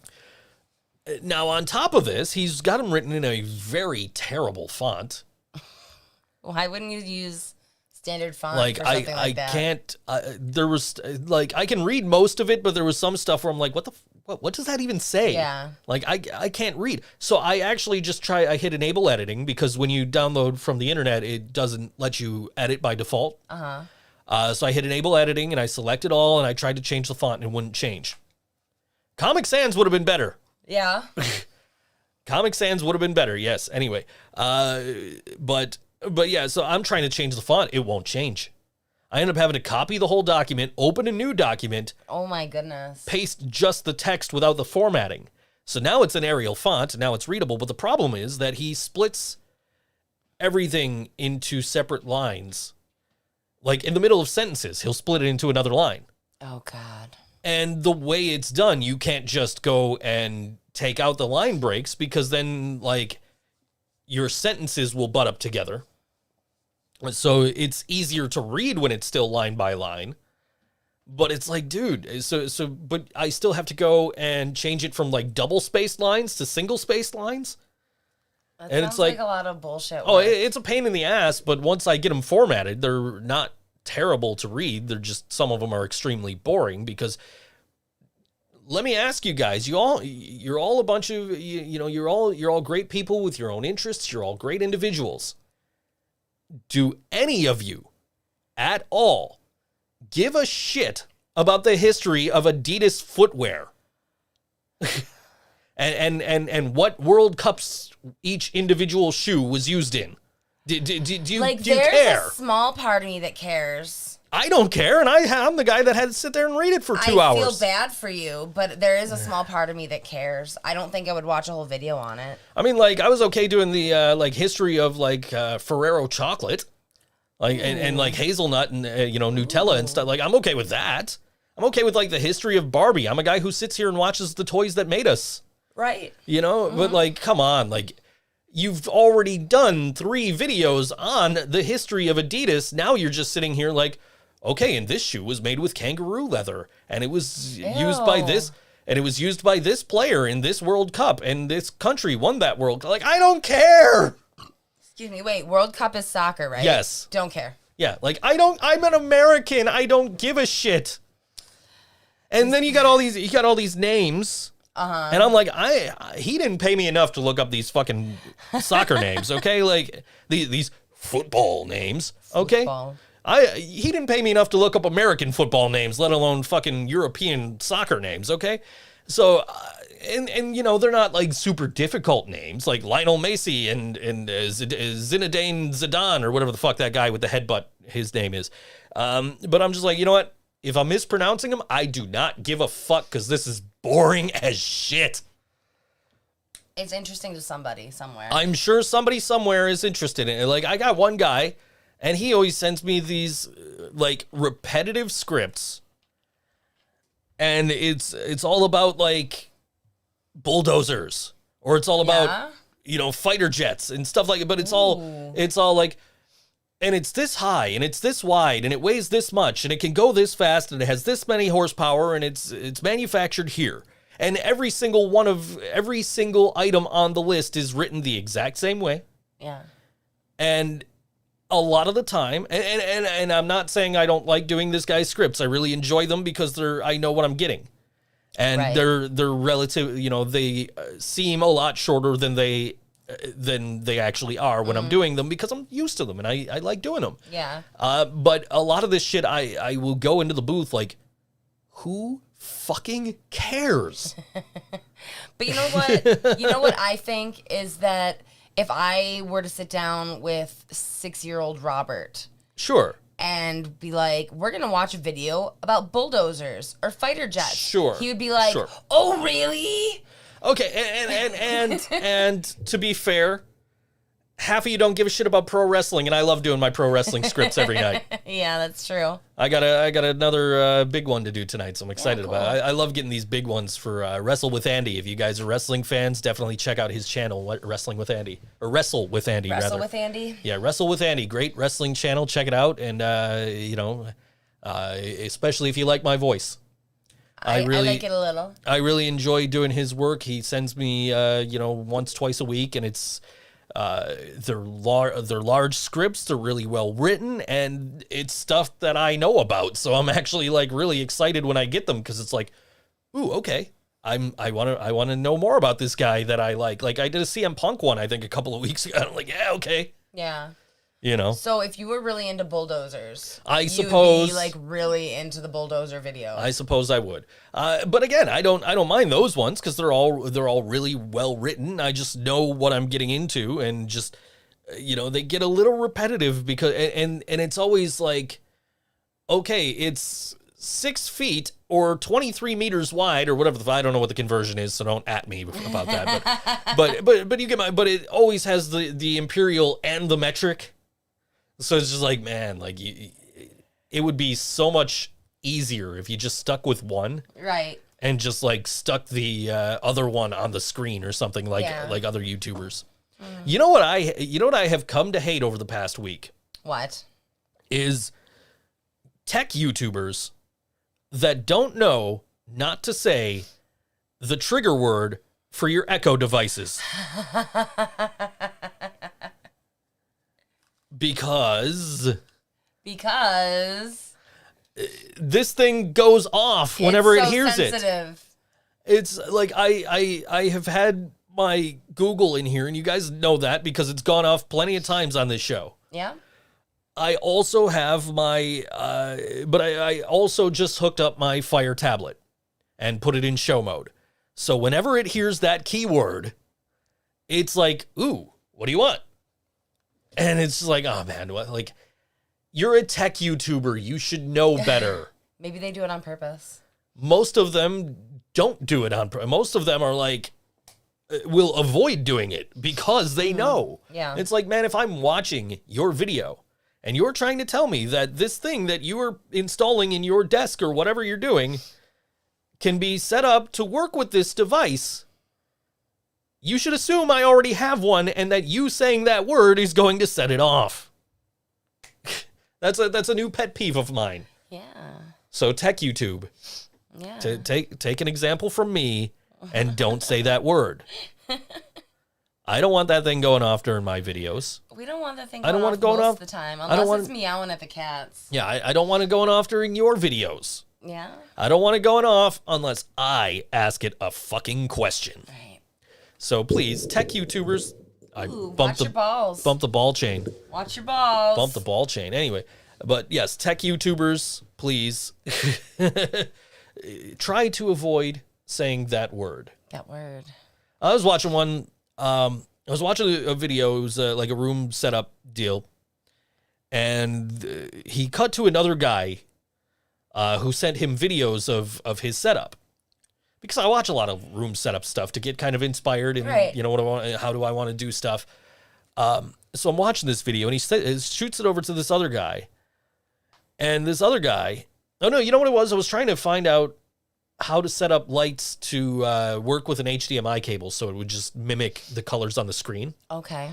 And I click on this guy, and it's a foreign language thing. I have no idea what he's saying, but it keeps setting off my Google. Oh, jeez. And I'm just like, dude, what are you doing? Why? Like, jeez. That's frustrating. You know, a lot of tech YouTubers will like bleep those words. Yeah, I've or noticed that. or say them differently or just spell them, Yeah. and so that it doesn't set off their viewers' devices. Like, come on. Let's be responsible with your tech, guys. Yeah. But I mean, at the same time, when you see the commercials for the Google Dots and the Google Minis and the Amazon Dots and all that stuff, those set them off too. Yeah. Oh, by the way, I was listening to a lot of terrestrial radio over the weekend. How was that? Well, they all have apps for this device, Do they? and they all promote them by saying, oh, just say keyword, play this station, install this app and play this station. Like, no, please stop trying to set off this thing to make it play 97 Rock. Yeah. There's enough Guns N' Roses in this fucking house. Oh, there's never enough Guns N' Roses. Never enough Guns N' Roses. Unless it's Sweet Child of Mine. That song can go fuck itself. But anyway. So but yeah, I'm listening to terrestrial radio, and I heard Living on a Prayer at least 3 times. And I got to thinking about Rosie from BD2. Okay. Okay, because she's been on Twitter, and she's been complaining that she hears this song like every morning. Okay. And see, Jazzy, if you were here at the start of the show, I explained where Laura was. Anyway, I'll tell you when we come back from the song break, because I want to finish this story. So, but Rosie's always complaining that she hears Bon Jovi every day at work, and particularly Living on a Prayer. Yeah. And so the first time I noticed her doing it, I broke out my copy of 1984. I took a picture. I'm like, hey, I'm listening to this in your honor, joking around. But after hearing it like 3 times on terrestrial radio, Yeah. I'm like, man, Rosie's right. That key change really was unnecessary. And then she was having a bad day or something, and I commented on her post like, "Oh, you know, I was listening to the radio, thinking of you. It made me think of you, and man, that key change really is unnecessary." You know what Rosie did? Rosie did a ukulele cover of She did, yes. my favorite Rancid song. And she didn't do the whole song. She did like the first verse and chorus. And it was adorable, and it made me cry because that song makes me cry anyways. It's on her Instagram. You guys should, like, I'm not going to tell you what her Instagram is because I don't want all you creepers to be like, oh, let me go find Rosie. No, but if you're friends with her, fucking check it out. It's adorable, and she's adorable, and so there. So speaking of Fall Back Down by Rancid, I'm going to talk to you about Mal when we come back. This is a ska band. I couldn't find them on Facebook. You had to send me their Instagram. I saw them on Instagram. But they are from Buffalo. Yes. And they do have some stuff up on Spotify, including this song. This is One for All, and the song is called Staircase Wit on All WNY ThinkSoJoE Show.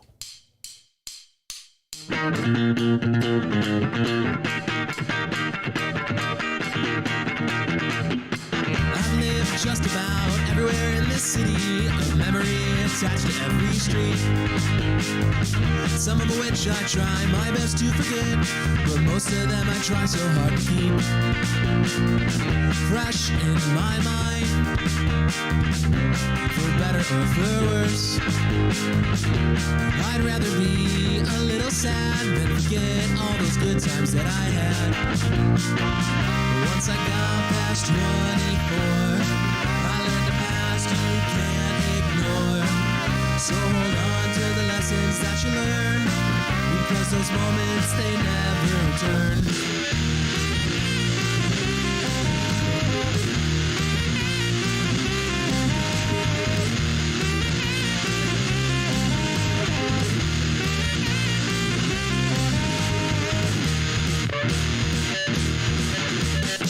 I've been to every significant part of the city, a memory firmly lodged in the depths of my subconscious, all of which I remember oh so super clearly, because I'm a masochist, and if I'm being honest, once I got past 24, I learned the past you can't ignore. So hold on to the lessons that you learn, because those moments, they never return.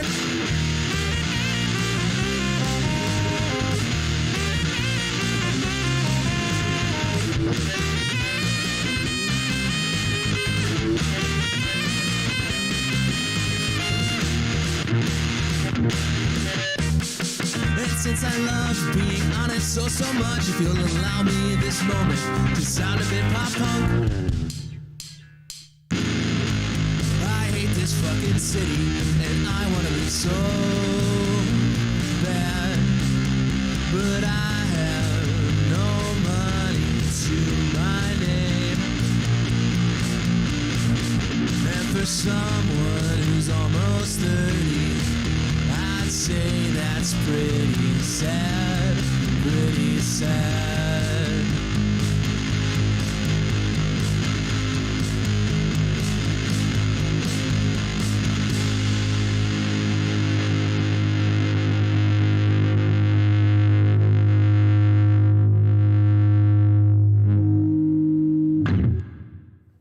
All right, that was One for All, the song called Staircase Wit. You can find that on Spotify and I'm sure wherever else music is available these days. Yeah. So I checked my mail the other day. Yeah.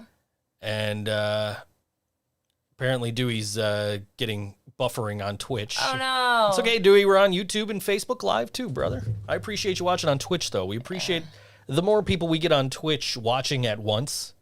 And the more followers we get on Twitch, it helps. Oh, okay, it's a thing. You know, yeah. It's like you got to have 50 followers and like 5 average viewers throughout the show, and like I think we've already hit the other 2 metrics. So, oh, okay.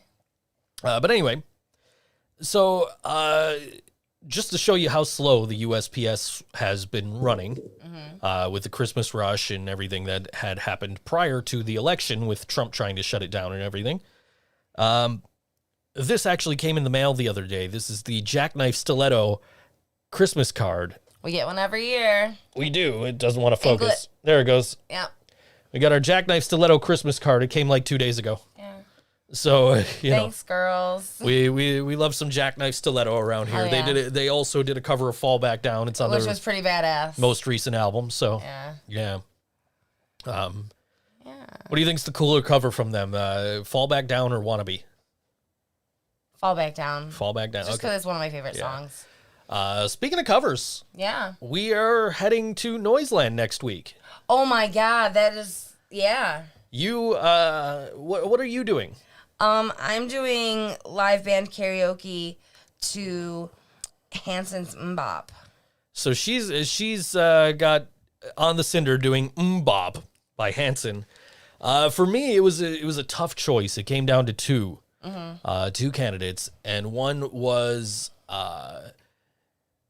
Just a Friend by Biz Markie, and the other was Ballroom Blitz by Sweet. Okay. And in the end, I went with Ballroom Blitz. All right. That's a I'm pretty good song. I'm giving them a slightly easier option. I think I don't know how I think it's an easier option for me, honestly, because I don't know what how that would work out. Yeah. But of course, they've utilized a keyboard player in recent live band karaoke sessions, so that could have worked out just fine. Yeah. So now I kind of wish I would have done that, but I did ultimately decide I'm going with Ballroom Blitz by Sweet. It's such a good song. It was a choice I made after I watched this Wayne's World Reunited Apart special on YouTube. Okay. And they had like everybody. They had all the actors, and they had like all the producers and everybody, like all just on Zoom in a Zoom call.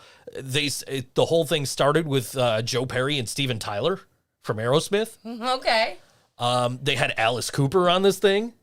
Like, oh yeah, they had so many like big, like it was just like how did this YouTube dude get all these huge names from this movie franchise on here? Yeah. And it was just like so cool. And he had and at the very end, they had Tia Carrere sing Ballroom Blitz. Cool. And I'm just like, this might be the song I want to do for the On the Cinder thing, because I had just got it on vinyl. Mm-hmm. And I'm like, man, I really like this song. And it doesn't seem like it would be like super hard to sing, because it's not meant to sing accurately. It? Well, it's not meant to sing accurately. No, I know how I'm singing it. Just okay. It's but it just seemed like both songs kind of had the same uniqueness to it, in a sense of like, if you sing it badly, nobody knows. That's true. And so it's like, okay, but like, what's gonna be like? I feel like Ballroom Blitz will be a much more straightforward cover. Okay. So I thought maybe that would be the easier one to do. Yeah. I mean, maybe next year if they do another one of these, I will definitely want to do Just a Friend. Now I'm kind of bummed that I didn't do any Dr. Dre. Yeah, I know. You guys, Dr. Dre had a freaking aneurysm. You can actually find me if you go on XM Priory's page performing Dr. Dre's verse of California Love with XM Priory. And I just like 3 or 4 weeks ago bought The Chronic. Yeah. And I was telling you, I had never heard that album before. Mm-hmm. I heard all the singles from it, but I had never heard the like uncensored versions of any of them. Like I did some videos a few years back of me just rapping songs from the 90s. I recall. And one of them was Nothing But a G Thing, and I had never heard the uncensored version of that song until like 2 weeks before that. And so finally, I finally pulled the trigger and I bought The Chronic. Yeah.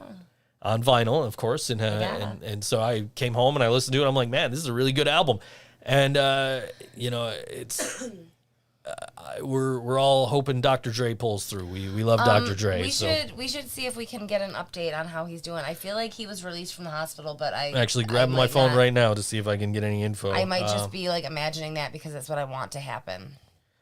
I had actually tweeted, let me find it here. Please let Dr. Dre pull through this. The world needs a good doctor, even if it is a doctor of incredible beats. Aw. And let me see if there's any kind of, obviously the Chris Jericho's trending.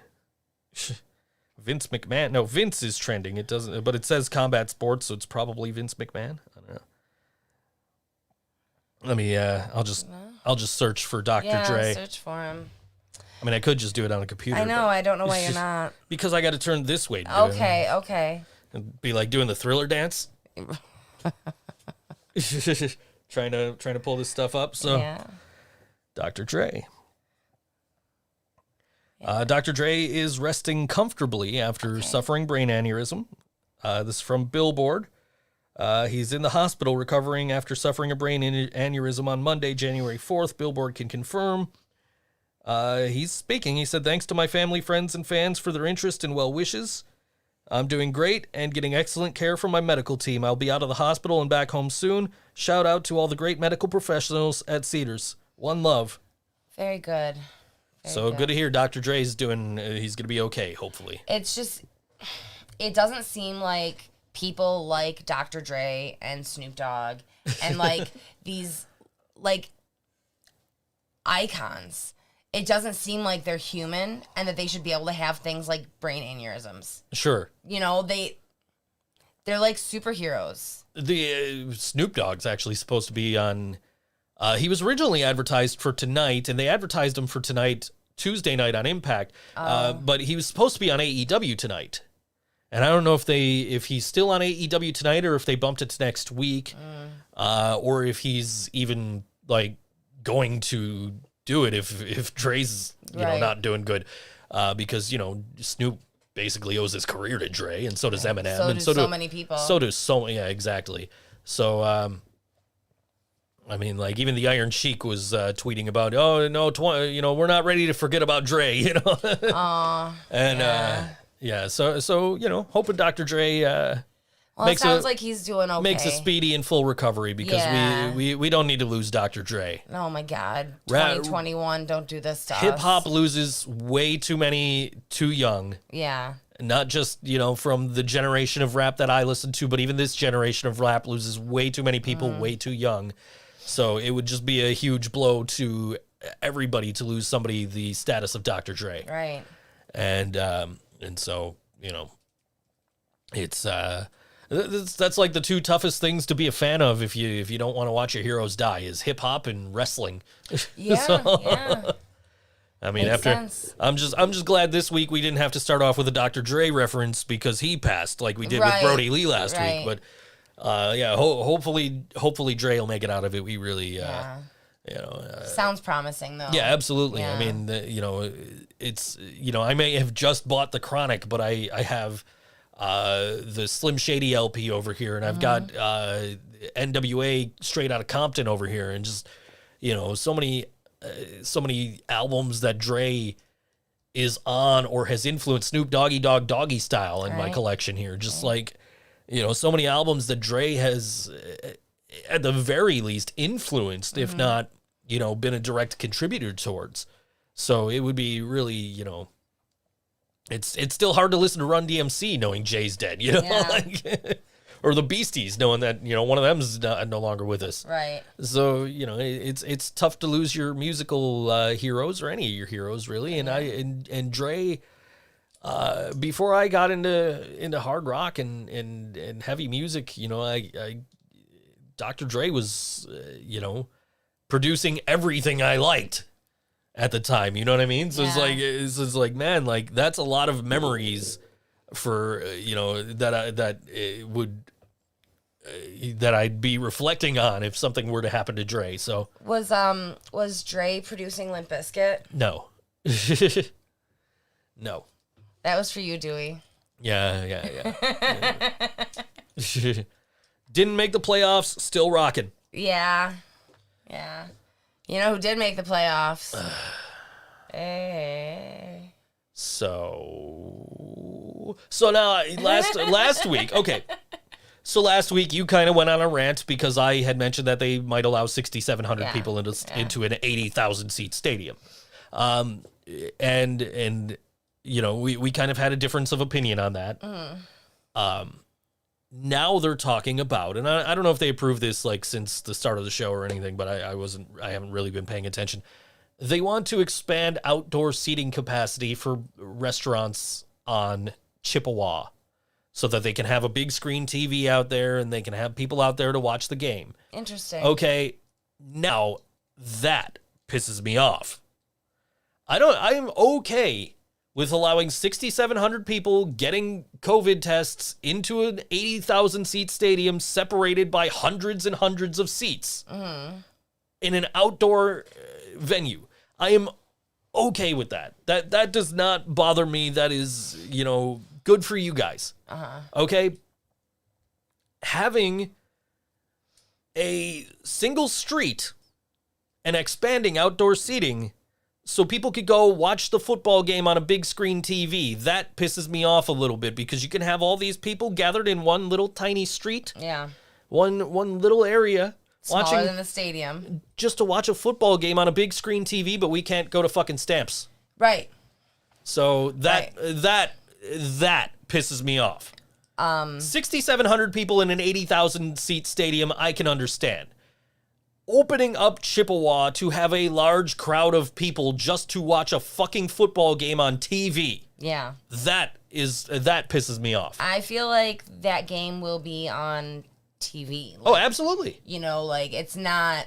I'm pretty sure the NFL has waived... it's the fucking playoffs. I was going to say, they've waived their television requirements or sellout requirements for television. Yeah. But, like, of course they have because there's no attendance. So, of course, you're going to be able to watch this game on TV. You're going to be able to sit home in the comfort of your own home and watch this if you're not one of the... safety of your own home. In the safety of your own home. If you're not one of the 6,700 people who are attending the game... Right. Presumably as safely as they possibly can make that. Okay, and I understand your argument against it. Well, but it doesn't bother me. Here's my point, okay? My point is not that they shouldn't have any attendees at a sports gathering. It is, why do sports get to have people gather, and churches get to have people gather, but our thing, our music is not good enough. Our arts are not good enough, important enough. Okay. You know, our Sure. salons are open. Our barbershops are open. You know, and I'm not saying that they shouldn't be. These small businesses are so important. Absolutely. But is it more important that we have our vanity or our fucking sanity? You know, Sure. Like, if we can go get our hair cut, we can go limited seating to a venue with incidental music, you know, and the double standard is bullshit. Well, I think to my point last week with the 6,700 people being allowed in the stadium is, I mean, we were going to shows in March. You couldn't go, you haven't been to a Bills playoff game since 1995. So, I mean, it's something... Yeah, but... the community is excited about. I understand that the community is excited about it, but you know what I'm really excited about is not fucking dying. Yeah, absolutely. You know? Like, we can't trivialize what the world is going through right now because the Bills made the playoffs. Like, woo fucking who? I'm not saying that we should. I'm not saying that I would. I'm saying that I don't, you know, I'm not opposed to 6,700 people in an 80,000 seat stadium separated by hundreds and hundreds of seats and requiring a COVID test. I guess, but, you know, like, it's a double standard. If we fought hard enough to have our arts back, what do you think would happen? You know, because we didn't have to fight that hard to get our football. Okay. And I just think that football is not as important as the arts. That's my opinion. If you see things differently, that's fine. But I'm on a podcast and you're not. I'm not disagreeing with you at all on that point. I'm just I'm not mad about it. About them allowing people in the stadium. I am mad about the people being allowed to gather in larger quantities on Chippewa, because I'd imagine right now, I have not been downtown since this whole thing started. Right. So I do not know what the situation is, but if I'm imagining this, the way I'm picturing Chippewa is they have seats, like they have, tables are spread out, like 6 feet apart and everything. And now you're talking about you want to bring more seating in to what is probably already distanced to the point of, barely being in compliance. Yeah. Okay. Now you want to add more people to that so they can watch it on a big screen fucking TV. What's he say? Dewey says the Bills have the drunkest fans of any sport. And that is true. And I think that is reflected in the fact that they want to open Chippewa over anywhere else, because what does Chippewa exist for? To get shit-faced. I did it when I was 21. You probably did it when you were 21. I don't think you would have done it when you were 21. When I was 21, I was going to fucking... I wasn't going anywhere. I was going to the arena for concerts. Dewey says that's a fun part. It is a fun part of town, but I don't. It's not the only part of town, and it doesn't seem like it would be the safest part of town. No, I don't drink, and so Chippewa doesn't mean shit to me. But I mean, maybe I'm wrong, but I don't. I'm saying. You've spoken like a not Bills fan. I'm saying I get 6,700 people in an 80,000 seat stadium. Yeah. I don't get a large gathering of people on Chippewa to watch on fucking TV. Yeah. There's a huge difference between, and I get the crowd atmosphere. Being a sports fan, I completely understand. And I'm not arguing that. Concerts. But if I lived in San Francisco and the Niners made the playoffs this year, one, it wouldn't be such a big deal to me because they do almost every year, but and play home playoff games almost every. But besides the point, I would, even if they opened up 6,700 seats in Levi Stadium, I'd be more perfectly content with sitting on my ass on the couch, not watching having to the wear game. pants, not having to wear a bra. Yeah, exactly. Just not having to pay stadium prices for chips. Right. For food, I would be perfectly content sitting home watching. When hockey season starts, if and when they start allowing hockey to have fans, which probably isn't happening this season. Right. But if it were to happen, I'm not going to be at those first several games until I feel like, okay, it's safe to go. Yeah. You know what I mean? Like, I was at the last Sabres home game, but, Switching gears a little bit.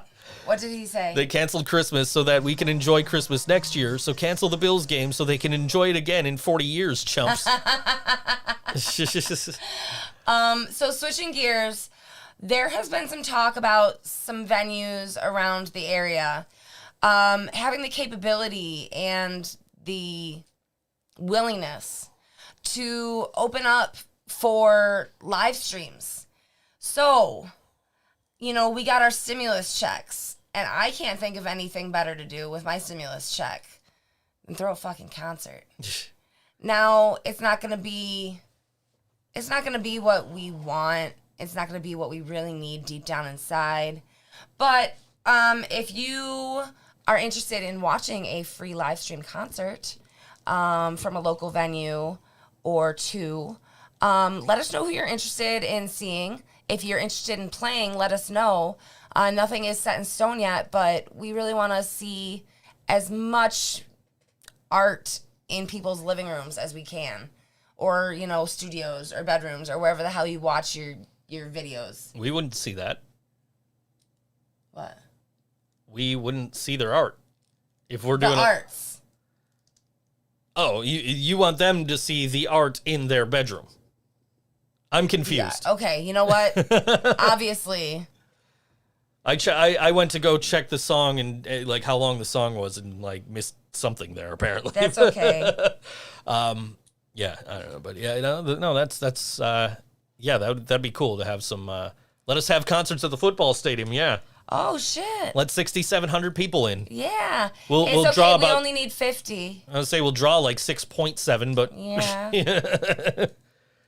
we'll draw 1/10 of that anyway, 100th of that. Yeah. I don't know. Yeah, I don't know. But I don't no, know. The other bands will be there. You know. That's exciting to be able to have that possibly on the horizon of playing. Yeah. Even if it is a live stream to an empty venue, I'd be in a venue would probably be nice, nicer than John's basement. Not that John's basement isn't No, nice. there's nothing wrong with John's basement, but there's not stage lights. There's not, To be fair, there weren't stage lights. Now I own stage lights. We own a mixer. We're set for a good live stream down there if we want to.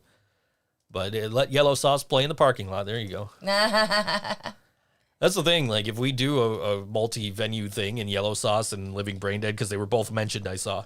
If we both did that, and we did them in different venues, how would that work?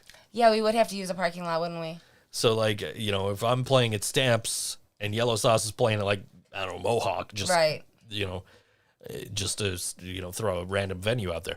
Am I supposed to teleport from Stamps to Mohawk? Or obviously. I mean, we'd have to do some kind of like Zoom call to do the intro stuff, or they just pre-record. So yeah.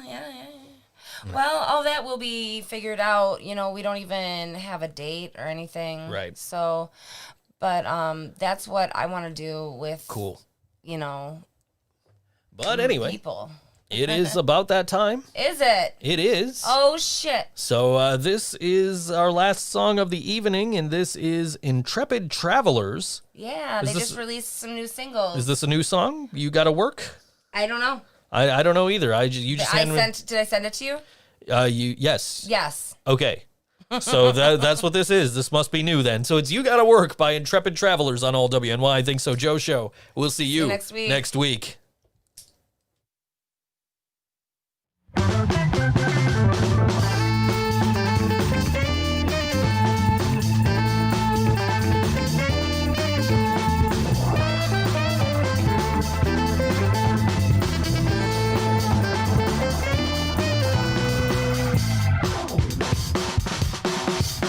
Tell me how long have I spent on someone else's shit?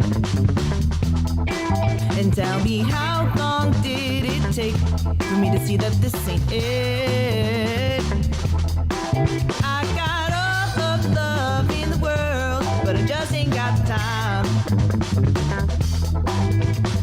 Working day in and day out, not making but a dime. Wherever life takes me, I know I'm gonna thrive. I got the will to live and the means to survive. Just gotta work harder, don't second guess yourself. Living not fighting others, rules ain't good for your health.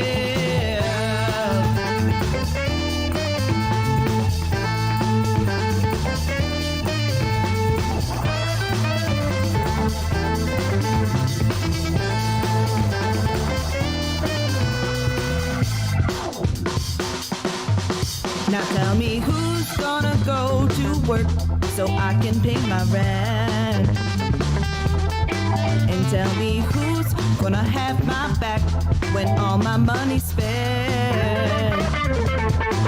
I show up on time every time, and I know my shit. My side hustle's got a side hustle, I just won't quit.